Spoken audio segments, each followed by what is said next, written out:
Happy Monday, everybody. Welcome to the Brownwood Lions Coaches Show here on KOXE. I'm Derek Stuckley, along with Brownwood Lions head football coach, athletic director Sammy Burnett.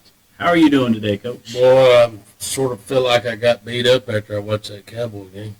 Not as bad as they got beat up. Golly, well, it was not good, was it? But I'm still a Cowboy fan. Yeah, it looks like it's going to be a long season for the Cowboys. Not how you start, it's how you finish. Well, it's got to be better than how they started. Can't get any worse. No, that's true. That's true. Well, let's talk more positive things. The Brownwood Lions coming off their second win of the season Friday night at Burnett. Just your thoughts on the game? Like I said, post-game show, I thought our kids started slow. It's sort of a reflection of how we practiced earlier in the week, and we were stressing as a coaching staff.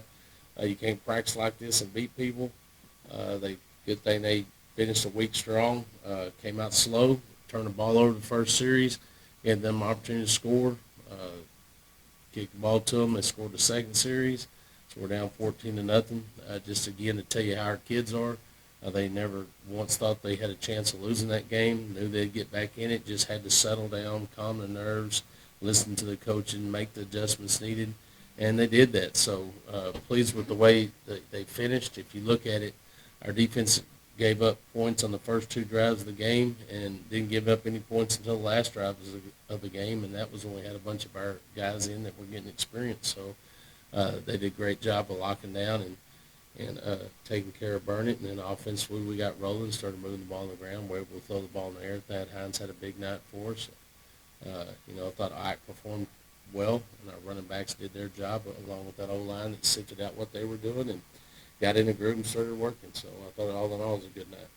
Right. Defensively, of course, the Marble Falls game, they really got nothing going the whole game, but they're against Wiley in the first game. The adjustments you made at halftime, Wiley was able to do nothing in the second half, and then the Burnett game here after the first two series, they don't really do anything the rest of the game. Just kind of talk about the adjustments y'all been able to make and how the defense has improved as the game's going on. The first game of the year with Wiley, it was more of a kids getting acclimated to playing on Friday night. We had a bunch of kids that had played on Thursday night and had a lot of success, but on Friday night it's a different story. It's a faster game. It's a more violent game. They had to figure that out, and I think that game it was the first half, and then they came out the second half and grew against Burnett. I think Burnett was doing a couple of things to us that we hadn't seen. We're going at halftime and just made some adjustments in our back end to help cover some of the things that they were having success on when they went to those plays, dipping that well to go back to those plays. We had them covered, so I think it put them in a bind and making them open their playbook up a little bit more so that they could be successful. And then, of course, I thought we played the run extremely well. When you can play the run extremely well, you can afford to move people out of the box and play a little different coverage-wise, and I thought our kids did a good job of that. But on both sides of the ball, getting together and meeting at halftime and getting our plan together, and then getting that to the kids and coming out in the second half is important.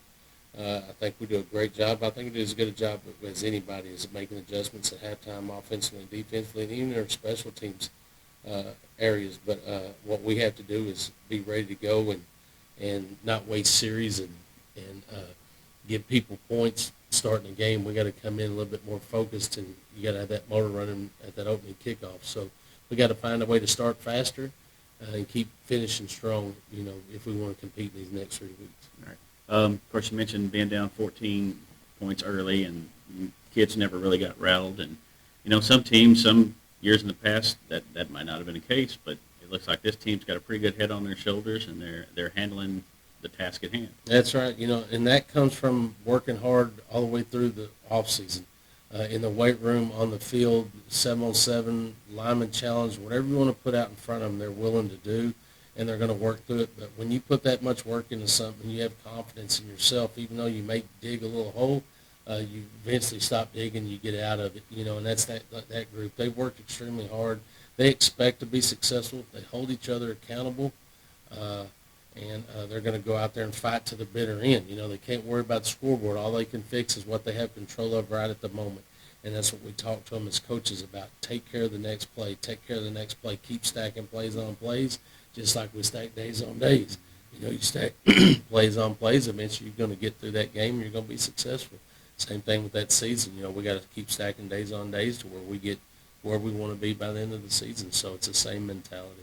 All right. You also mentioned Thad's big game, of course, with Jason being out. Just how important has it been for him to emerge the way he has? I think it's huge. I mean, it's huge for Thad. You know, I've talked to Thad a lot about his potential and the ability that he has, and just trusting in what we're doing and going out there and make plays. He's worked really hard on refining how he runs his routes to make sure he gets open, not just running around. You know, we're refining that kind of stuff, and his confidence level right now is extremely high, as it should be. He went out and had a stellar night for us. I mean, he made play after play, and it's huge when you look at losing Jason Jackson and not having him out there, and then you have Thad out there doing what he did. And like I said, we threw the ball to Jordan Leach. Jordan made several great catches and runs after catch to move the chain. So I thought we did a good job in the passing game when we needed to throw the football. But to have Thad step up the way he did, and, you know, at some point we're going to get Jason back. Now you have Thad and Jason. Braden Dobb is a phenomenal receiver. Just didn't get many opportunities to touch the ball last week. And then, of course, Jordan Leach is a guy that played defense for us the last 2 years, has moved over to the offensive side of the ball, and he's done an outstanding job. So I think we can put people in a bind when we run the football, and when we run the football and not get behind the chains and then play action and put the ball in the air. I just think it stresses defenses. All right. Well, of course, we got Glen Rose coming up this week. Just kind of touch on them a little bit. Of course, they're undefeated, and they've looked pretty impressive so far.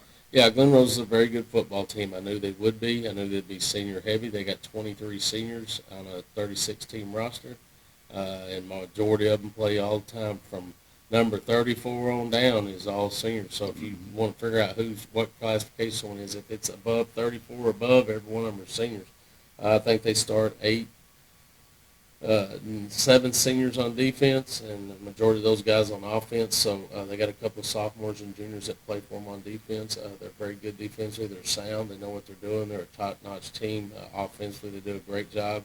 Coach Watkins does an amazing job over there at Glen Rose, and this is a time where, you know, smaller community where you have your ups and downs. It's one of those times that they have their ups. I mean, I knew they were going to be strong, especially coming off the season they had last year and then getting beaten overtime by Pleasant Grove when they were up in that game. I knew they were going to come back strong this year and have a great group, but I felt it was important for us to play the best, and they have a great location. It's not too far from Brownwood, so we picked them up, and along with Waco, Conley, and Stephenville, of course, which all 3 of those teams are ranked in the top 10. Let's talk about the health situation now after the game. You know, we're banged up. You know, Jason Jackson is out, as everybody knows, and so is Dryden Anderson, but we've got a hip issue with Damian Sanchez we're trying to work through. Slade Espinosa was up all weekend long trying to get treatment on his knee. He's got, hopefully it's just a contusion to one of his knees. Case Markham is having shoulder issues, not a ton of pain, he says, but he's having lost some range of motion and strength in his shoulder. I call still dealing with the toe. We've got some information to maybe help him out with that toe. I think that's sort of resolving itself with some time, but he also he's had a bum ankle that he retweaked again this Friday, so he was hobbling this morning when we're going through things and through practice, so we try to take a little lighter on him. Jordan Nickerson, I think, broke a finger, so he had a big old body cast on that we'll let him wear for the week, but he's going to have to play on Friday night. May limit what he does as a receiver, so we're getting thin in that area, but he could play defense, play cornerback. And then Jordan Leach has been dealing with this AC separation or AC contusion bruise on his shoulder, which is painful, but last 2 weeks he's played through it. So we're banged up and beat up. I think we can work through those things as long as we don't continue to get hurt worse and lose kids to where we can't play the next week. And that's our number one focus is, man, we got to try to keep people healthy to get to district. And it's a fine line when you're playing the opponents that we're playing and then trying to get to district and playing at a high level. And your hopes are always that you don't lose kids to injuries. So we're going to try to, good Lord willing, we'll take care of that. Well, Friday night wrapped up a big week. Sub-varsity teams all were victorious again, so just kind of recap that for us, Coach. Yeah, I mean, I was really pleased that we kicked it off on Tuesday with our junior high programs, and all 4 teams won. Our A's and B team on 7th and 8th grade all won their games. Our combined team traveled to Eastland and played Eastland team, and were victorious 28-24. And, of course, our freshman maroon won 35-6. Our JV won 34-6. Of course, varsity won 33-20. And then, just all in all, a good week, and really proud of the program and where we're at. I mean, you're seeing a lot of growth. We want to win on Friday nights at the varsity level, of course, but also looking to the future and where your program is, and start looking to see that you're having success from 7th grade all the way to your sub-varsity JV team is very important, because that's, future growth, and that's your entire program. You can't have one group that's doing well and others suffering. And that's a testament to our coaches. I mean, our coaches coach constantly. They coaching all the time. They're on the field all the time. They coach at every level. When we have chances to get to the junior high, we get over to the junior high and help them. But our coaches take it personal. They all coach a position, and they want their position to be successful, so they're coaching those kids at all levels, and it's nice to see that they're all being rewarded. So what else did we have going on over the weekend? We had cross country that we didn't get to mention because we didn't have the information in that HICO last week, and the girls I think finished 4th as a team, and Sydney Wyndham finished 13th overall. So congratulations to them. They've done a great job staying in the top 5, I think, and the meets they've run in. The boys finished 8th overall.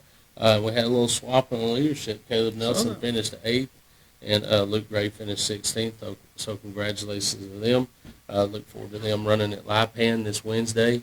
And then we had volleyball travel to Midland, I think Midland Christian, and they dropped their match in 3 sets. So hopefully they'll bounce back and get the win column this Tuesday as they go to Bangs and play over there. So congratulations to all those teams. And again, if you're looking at the schedule leading into early the week, we got volleyball at Bangs at 5 and 5 and 6 with the varsity, and then Lipan will host cross country, and we'll take our boys and girls cross country teams over there. As far as sub-varsity football, what's their schedule looking like this week? We got our combined team is heading to Dublin. They will play at 7:15. You can buy tickets at the gate for $3, or you'll be able to go online and purchase those tickets either way. Our sub-varsities will be in Glen Rose. That'll be at 5 and 6:30. You can get tickets at the gate for $3 and $2, and that's cash at the gate, of course.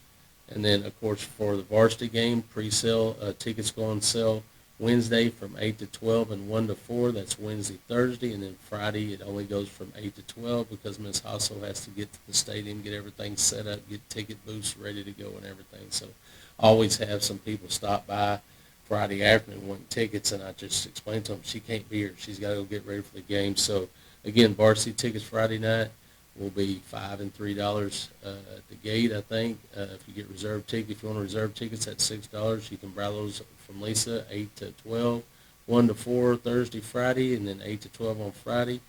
If you're going to Glen Rose to watch the JV play and the freshmen play, then that's $3 and $2 at the gate. And then in Dublin with their combined team, it'll be $3 at the gate. All right. Another busy week of action coming up. Of course, it's Monday. You want to give everybody a NASCAR report? Well, sort of. My guy, boy, looked like Ned in the first reader. He gets all the way to number third position, then he gets a violation in the pit, so I was ready to be done with it. And Bubba Wallace won. Oh, poor, pitiful me, Wallace. So I got to give him a little credit. He won the race, but wasn't too exciting, was it, Star? No, not at all.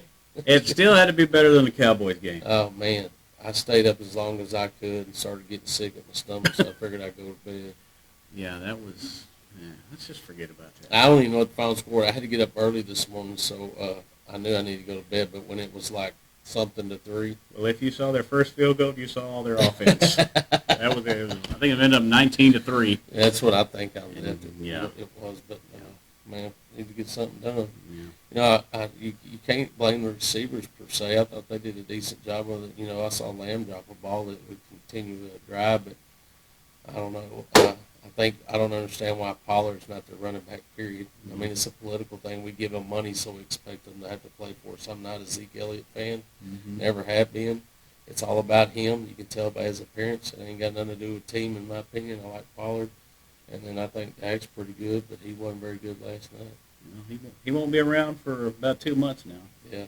So, anyway. And if we stick with Cooper Rush, I mean, just... Well, I don't have anybody else. He's not a bad dude, but he's not a starter. He's a backup guy. Yeah. In my opinion, I think he's a backup guy, and he'll get you through a game, but is he going to get us through the next 4? I don't know. So Cowboys need to open up that wallet, Jerry, and go get somebody worth having. That'd be nice. All right. Anything else you want to talk about today, Coach? Well, we'll make sure we thank those that make this show possible. Auto Glass Magic, Burner Auto Group, Syntex Body and Paint, Syntex Equipment Sales, Citizens National Bank, Dan Hill Containers, Dr. Bond Young, Dr. Pepper Bottling Company, Everett Jones Investments, Hendrick Medical, Howie Enterprises Humphrey Peets, Heartland Funeral Home, Landmark Life, MC Bank, Painter and Johnson Associates, Smith and Sharp Agency, Sonic Drive-In, Stanley Chrysler, Texas Bank, Weldon Wilson Electric, Western Bank, and Willie's Teas. All right. That'll wrap up today's edition of the Coaches Show. Check us out on KOXC, KOXC.com, and the KOXC Facebook pages. We will be back Wednesday. Have a great day, Brown.